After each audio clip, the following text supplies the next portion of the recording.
नमः शिवाय।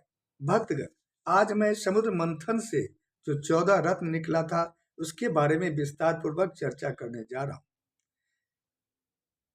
समुद्र मंथन से पहला रत्न निकला था विष, जिसका नाम था कालकूट।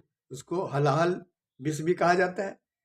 उसकी ज्वाला इतनी तेज थी कि देवता और दानव दोनों जलने लगे थे। उस विष को यदि धरती पर रख दिया जाता तो संपूर्ण सृष्टि का विनाश हो जाता। विनाश से बचाने के लिए भोले शंकर उस विष को पी लिए थे और अपने कंठ के निकट रोक लिए थे, जिसके कारण उनका कंठ नीला हो गया था।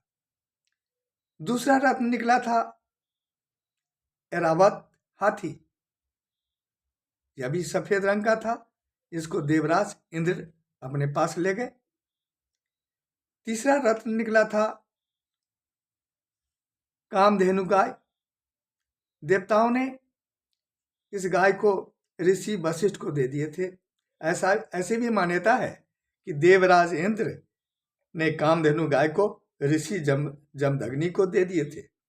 कामधेनु गाय से जो भी मांगा जाता था उसमें इतनी खूबी थी जो भी मांगा जाता था उस गाय से सब कुछ हुआ पूरा करती थी।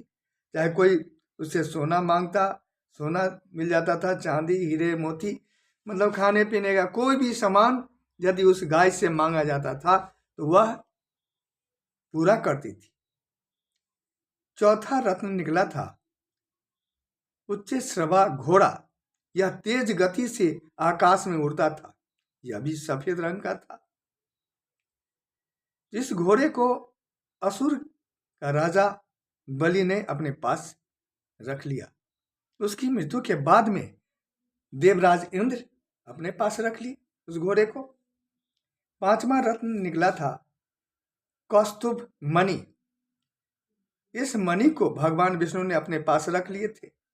कहा जाता है जहां यह मणि होती है वहां पर कोई संकट नहीं आता है और उसको कोई पराजित नहीं कर सकता है। छठा रत्न निकला था कल्प वृक्ष। उसको पारिजात वृक्ष भी कहा जाता है। यह जो है देवराज इंद्र अपने साथ ले गए थे।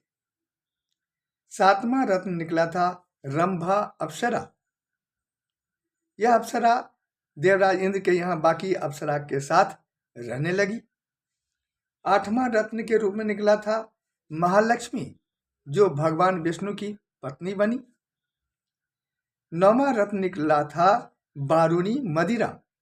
विष्णु भगवान के आदेश पर यह बारूणी मदिरा दानवों को दे दिया गया। 10वां समुद्र मंथन से रत्न निकला था चंद्रमा, जो आकाश में स्थापित हो गया। 11वां रत्न निकला था सारंग धनुष।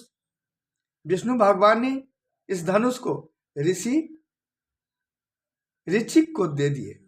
फिर वह धनुष परशुराम को प्राप्त हुआ। और 12वां रत्न निकला था पांचजन्य शंख। यह शंख भगवान श्री कृष्ण के पास चला गया। 13वां रत्न के रूप में निकला था धन्वंतरी भगवान। ये जो है धन्वंतरी भगवान विष्णु भगवान के ही रूप हैं और उनके हाथ में अमृत कलश था, मतलब 14वें रत्न के रूप में, जिस अमृत को सभी देवतागण पी करके अमर हो गए। तो भक्तगण, अगला वीडियो देखने के लिए मेरे इस चैनल को लाइक एवं सब्सक्राइब करें, साथ में शेयर भी कर दें। फिर अगले वीडियो में मेरी मुलाकात होगी। तब तक के लिए आज्ञा चाहता हूं। जय माता दी।